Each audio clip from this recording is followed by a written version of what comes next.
Assalamualaikum warahmatullahi wabarakatuh. Hello student, how are you today? Today we are going to study about recontext. Hari ini kita akan belajar tentang recontext. Before we move on to the discussion, I will tell in advance the learning objective of this material.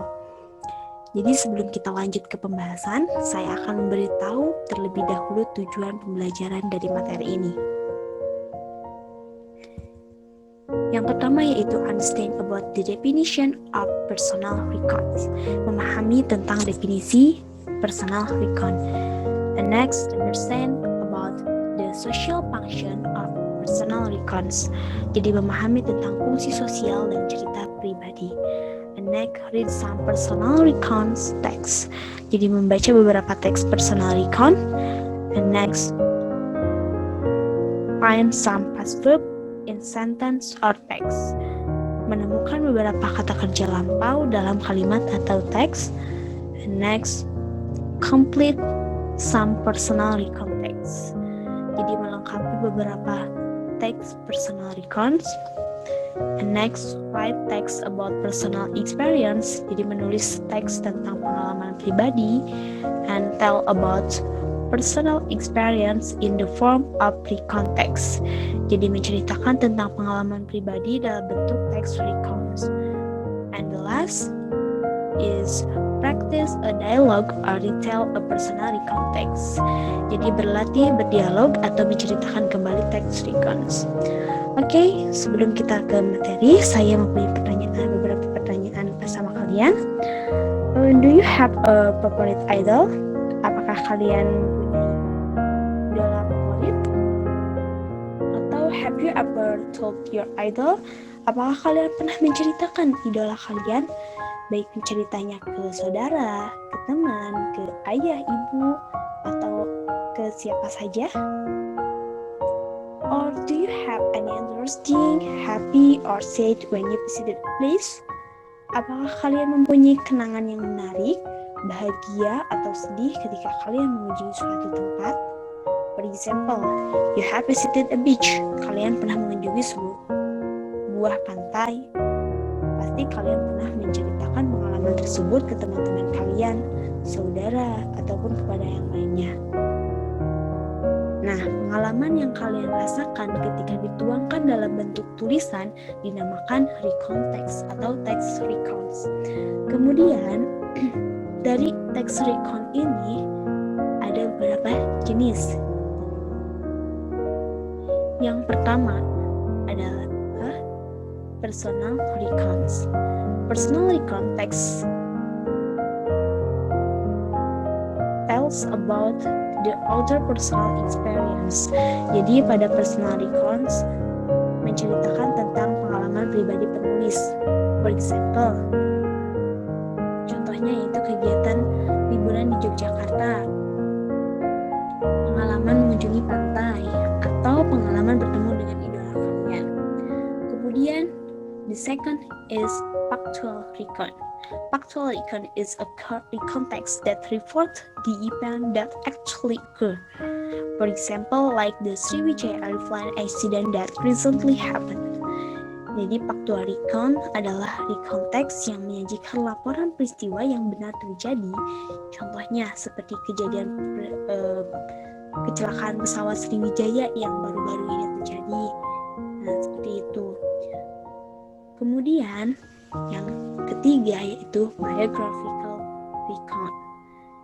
A biographical recount is a text recount that tells the story of person's life, for example, biographical Mr. Habibie and other.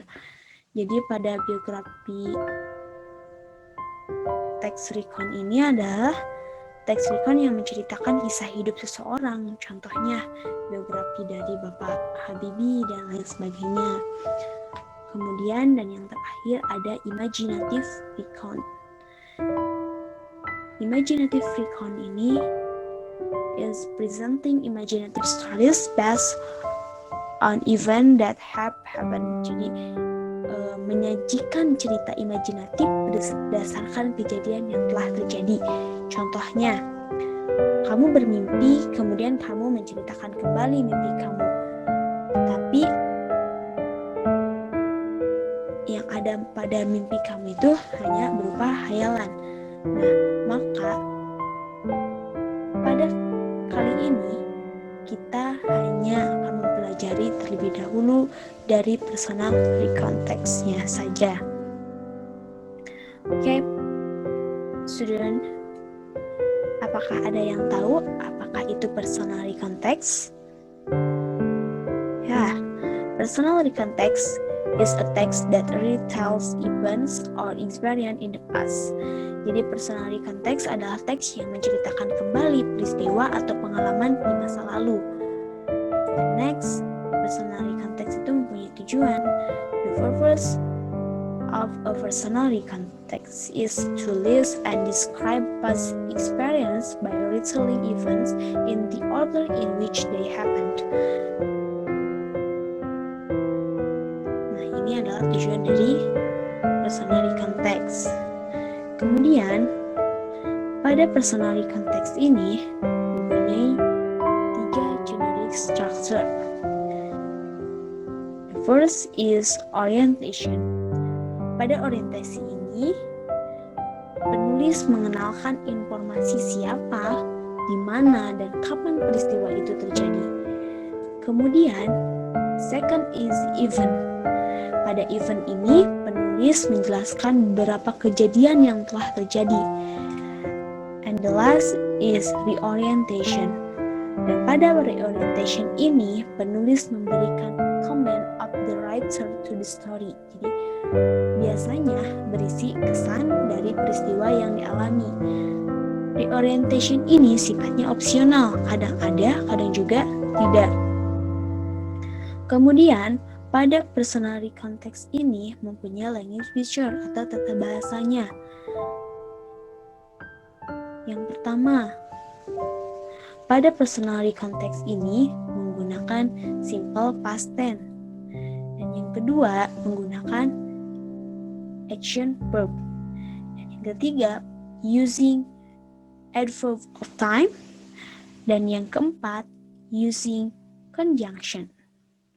Oke, untuk lebih jelasnya kita lihat. Untuk penggunaan simple past, pada minggu kemarin kita sudah belajar tentang simple past tense, bagaimana pola dari simple past tense itu tersendiri. Contohnya seperti ini, I went to Jakarta last year. It was an amazing day. I bought some souvenirs. Nah, pada simple past tense ini pastinya menggunakan verb 2 atau ditandai dengan adverb of time yang menunjukkan masa lampau. Kemudian pada action verb contohnya seperti bought, play, win, and pada adverb of time, nah contohnya seperti ini, last month, years ago, last Friday, jadi waktu-waktu lampau ceritakannya. Kemudian yang terakhir ada conjunction, yaitu kata penghubung. Biasanya kata penghubung ini digunakan untuk meruntutkan kegiatan atau peristiwa yang telah terjadi dalam cerita itu. Oke, untuk lebih lanjutnya kita lihat langsung contoh dari personality context. Nah, pada satu cerita ini terdiri dari 3 paragraf.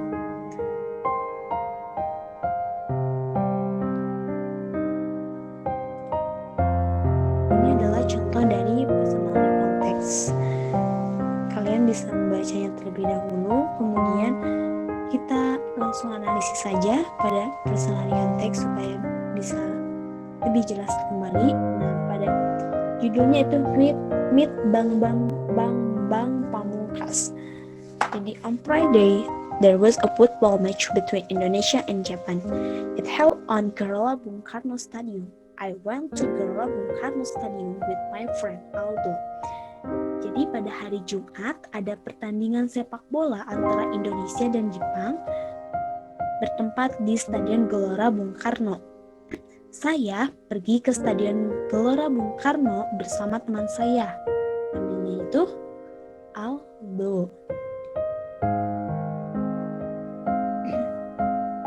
Kemudian Before entering Gelora Bung Karno Stadium, we look for a bus which took Indonesian football players.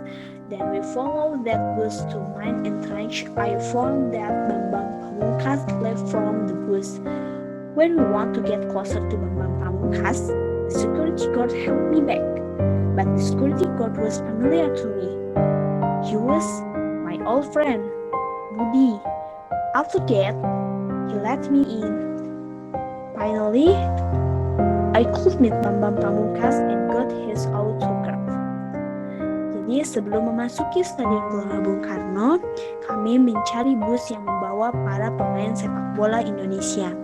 Kemudian kami mengikuti bus itu ke pintu masuk utama. Saya menemukan Bambang Pamungkas keluar dari bus. Saat kami ingin dekat dengan Bambang Pamungkas, seorang satpam menahan saya. Tapi satpam itu tidak asing bagi saya. Dia ternyata adalah teman lamaku yang bernama Budi. Setelah itu dia mempersilahkan saya untuk masuk. Akhirnya saya bisa bertemu dengan Bambang Pamungkas dan mendapatkan tanda tangannya. Next, I went back to my seat at the stadium and the match just began. It was an amazing day and good match. Selanjutnya, saya kembali ke tempat duduk saya di stadion dan pertandingan baru saja dimulai. Itu adalah hari yang luar biasa dan pertandingan yang bagus.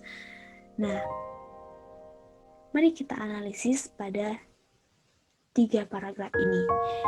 Pada paragraf yang pertama, ada kata on Friday yang ditandai dengan warna merah. Ini disebutnya sebagai adverb of time. Jadi waktunya yaitu hari Jumat.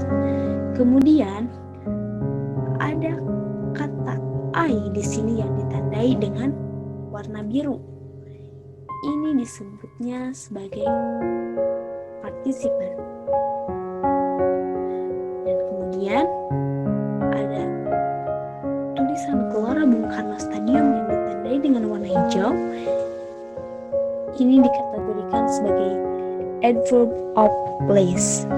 Nah, tadi kan sudah dijelaskan bahwa jika ada informasi siapa, di mana dan kapan peristiwa itu terjadi, maka disebutnya orientation. Kemudian paragraf yang kedua ada kata yang ditandai dengan warna hijau yaitu font. Itu dikategorikan sebagai action adverb. Dan kemudian ada kalimat yang ditandai dengan warna purple, warna ungu, itu termasuk sebagai simple past tense. Nah, pada paragraf yang kedua ini juga ada conjunction yang menunjukkan runtutan kejadian. Contohnya ada ini, before entering Gelora Bung Karno Stadium, kemudian then we follow that bus to main entrance. After that, nah ini ada penanda conjunction yang menandakan runtutan kegiatan atau runtutan peristiwa yang terjadinya seperti apa. Nah, maka karena pada paragraf yang kedua ini ada runtutan kejadian, maka paragraf kedua ini disebut dengan events. Dan yang terakhir yaitu paragraf ketiga, ada kata next yang ditandai dengan warna orange. Itu dikategorikan sebagai conjunction. Tadi juga kan sudah dikatakan selain next ada before, ada dance, ada after that. Nah, selain dari yang di paragraf 2 juga ada conjunction yang ada di paragraf 3 yaitu kata next. Nah, pada pada paragraf yang ketiga ini adanya kesan penulis tentang peristiwa yang telah dialaminya. Nah, maka ini disebut dengan reorientation. Karena was an amazing day and good match. Jadi itu adalah hari yang luar biasa dan pertandingan yang bagus, kata penulis. Seperti itu. Okay, student, I think enough for this material. Jadi jika ada pertanyaan, silakan nanti bisa menghubungi saya secara langsung. Thank you very much for your time. Assalamualaikum warahmatullahi wabarakatuh.